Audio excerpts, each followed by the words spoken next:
My YouTube friends, we are back with another video, and this time we are looking at a steam locomotive repair, a loco by Lima 282 German locomotive. I sometimes buy up broken locos and repair them for resale. Otherwise, I have some clients that have locos that are not running that send them to me for repairs. And this is a job lot of broken locomotives are bought, and here we can see the unboxing. They've arrived from the person who sold them, and I did not have a fantastic view of these beforehand. I only had like in one picture of each of the locomotives, and one picture was actually two locos on one picture. So let's see what I have bought. All rolled up in newspaper, making the suspense even greater. Let's start unpacking. Just some crumpled up newspaper. There's the first item. And that is a shell and a tender chassis. But those two definitely does not go together. There's the tender's body. And there's a chassis 040 with a Pitman motor in it, or the old Hornby Triang motors. There's a beautiful body, and there's two more items. Let's see what they are. Slowly unrolling the paper in case any parts have come loose during shipping. What should have been a 462.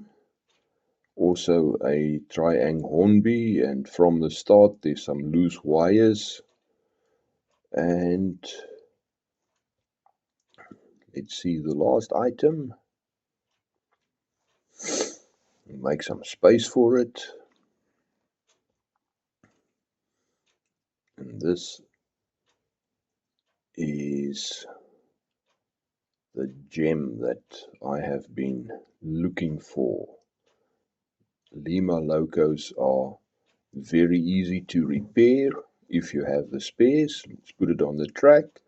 Nothing runs, the headlights come on, but the motor is not working. And let's see, there's one of the problems. One of the driving wheels was installed incorrectly with the insulated side on the wrong side. So there's an insulated wheel and there's two pickups. And then on this side there's three insulated wheels and a pickup, creating a dead short. And also you could see the quartering is out. The wheels are binding because of that. So let us see what else is wrong that this does not want to run properly, and see if we can fix it. We need to start by taking the body off the mechanism, and to do that you unscrew the little pin at the back that connects to the tender, which is also an electrical pickup. And then we also remove the front pilot bogie or pony truck, and that is held in by a single screw, and there's also a spring underneath that screw somewhere that helps the bogie have some pressure on it so it stays on the track. And I'm just using a paper towel to put all the parts down so they don't run around or roll around on the workbench. And also it is handy if you want to wipe a bit of excess oil, you can just wipe it on the paper towel and afterwards it's disposable. So undo the screw that holds the body in front. Some locomotives that screw goes through the chimney, this one goes up from underneath through the cylinders, and it's got a beautiful weight inside. So this loco is quite heavy and must have decent pulling power when it is up and running correctly. First item I notice is that the pickup wire going to the motor, and excuse the autofocus not wanting to focus, there we are, that's better. That wire has come loose, and autofocus doing its thing incorrectly again. So the wire going to the motor is loose, that's why there was no movement. Then we also still have the quartering issue, as well as the incorrect wheel alignment, but the incorrect placement of the insulated wheel.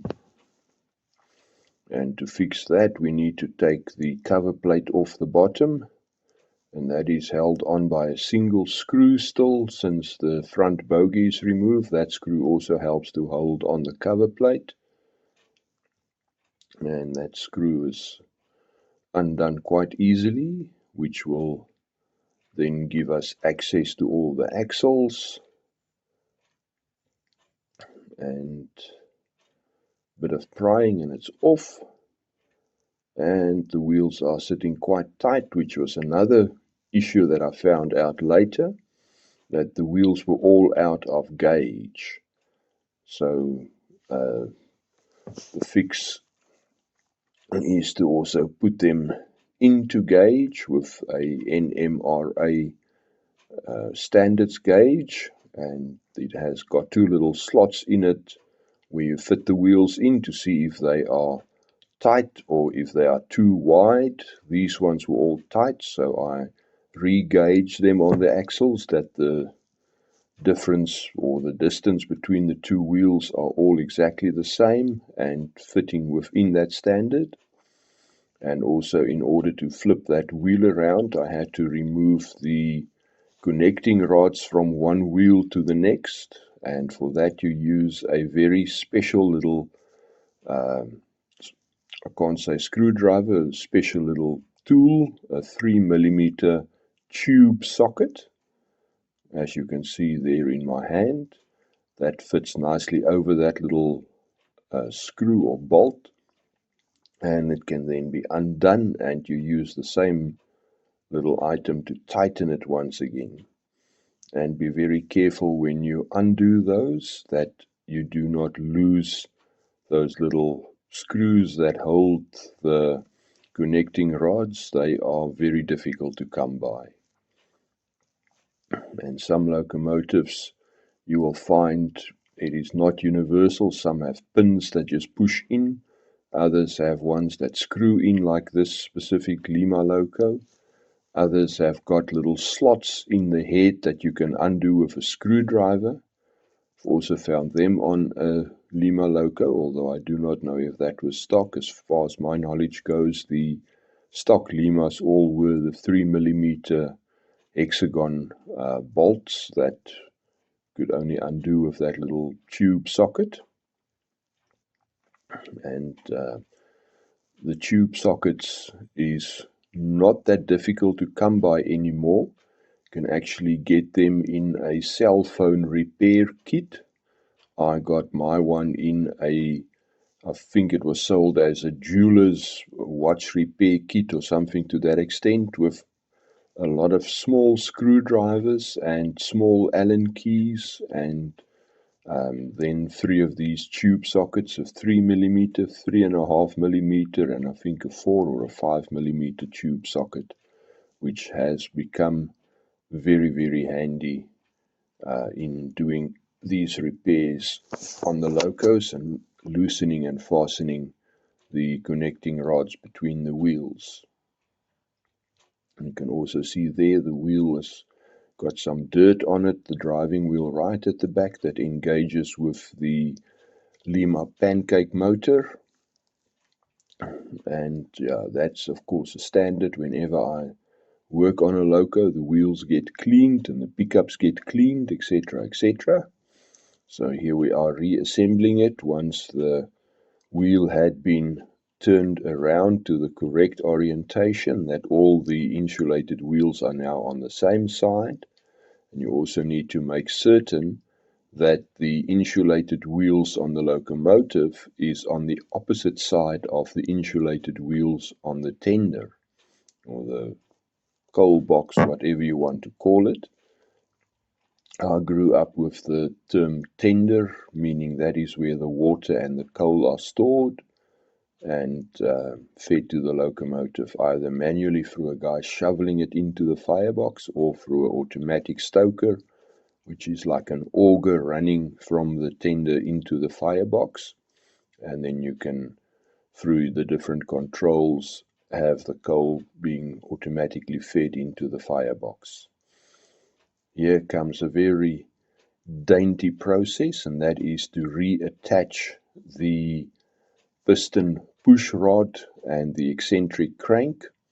They are held on by a very small nut that also just happened to fit into the 3mm tube socket. So it's a 3mm nut that's 3mm across from side to side, and the tube socket does an excellent job of securing that nut so that the valve gear functions properly. And then I just push the loco, I take out the little gear from the motor that the wheels can run freely, and then push the loco to make sure that all the valve gear is actually running. And now we can also see upon closer inspection, whoever tried to solder that wire onto the motor soldered it so that the solder actually flowed into the brush housing and is jamming the brush from moving up and down. So to solve that, we shall have to get out the old soldering iron and the solder sucker, suck out some of that solder so that the brush can move freely and the brush spring can sit quite freely in that little tube that holds the brush. And while we have the soldering iron out, we can also solder the wire that is the pickup from the loco's driving wheels to the motor. Luckily, the other wire that goes to the tender and the drawbar pin is still intact, and that is sitting attached to the motor cover that has the brush holders in it. So we are now going to apply a little bit of flux to the wire and then tin it. Tinning meaning adding a bit of solder to that wire, so when we eventually solder it, the solder flows quite easily. And with the flux on there, you just need to touch it and it's almost instantly it turns into a very nice bright silver color as the solder has flowed into the wires and between the wires, and then it sets again as it cools down. I'm sorry for my hand in the way. Unfortunately, I don't have a setup to have the camera overhead, and where I'm working here there isn't space, as my own layout is right above this workbench.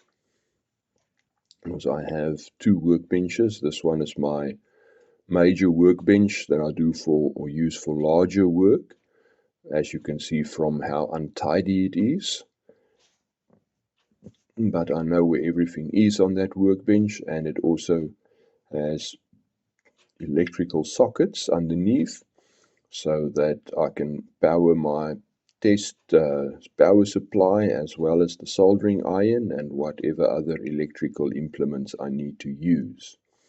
This is my modeling workbench that actually hinges up and folds up so that I do my modeling at this workbench very specifically, with all my locomotive spares and spare parts behind the, as you can see in the top left corner, there's a cover or whatever, that's a tool board, and that tool board flips up, and behind that is a couple of these little plastic drawers that holds a lot of spares for the locos, and some of the larger tools like a little hammer to nail in the pins when you lay track, and my third hand vise with magnifying glass. There you can see me lifting it up to access the oil that I use is also stored behind there, and there's two tubes of oil. One is a very light oil. You can see that by the color and also by the viscosity.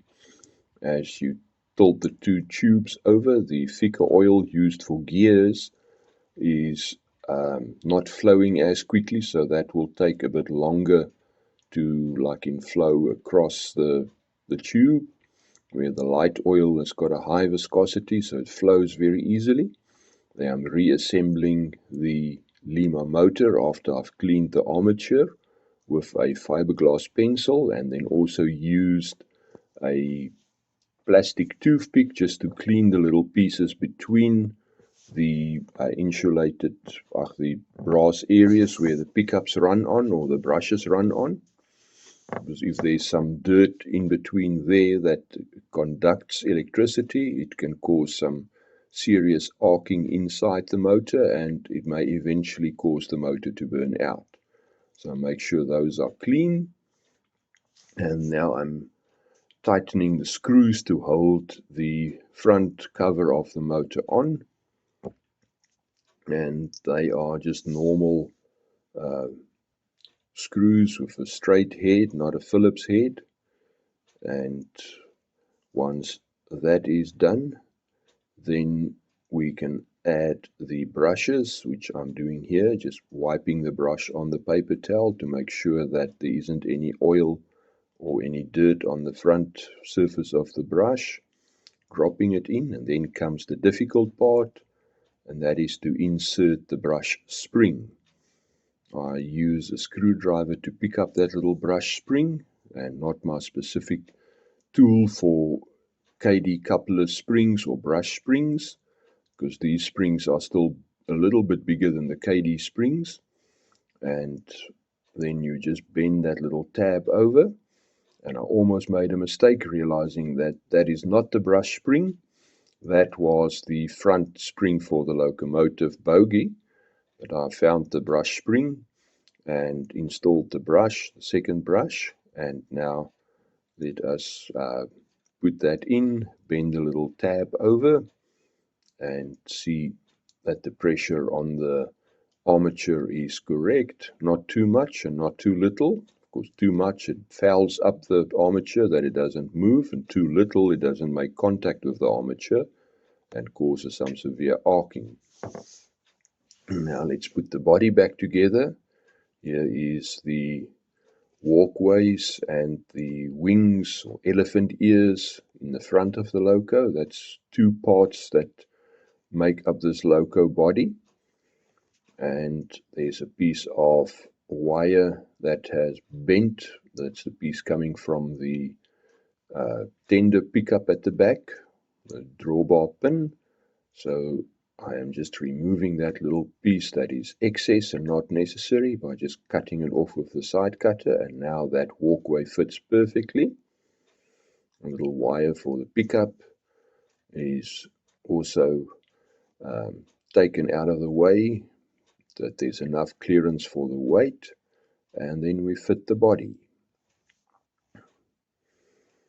making sure it goes in very nicely. And yeah, the front needs to go down first so that the screw lines up, and then we can put in the screw that holds the body to the front of the chassis, goes through the little hole at the bottom, and it screws into almost the chimney itself, and at that orientation in the body. And then we put in the pin for the drawbar from the tender, and then we still need to add the front bogie and the rear bogie, which I've done, and we put it on the track. And unfortunately, I'm battling with the camera in one hand and the controls on the other, but as you can see, it's running. So thank you for watching. Please give this video a like and share it with your friends.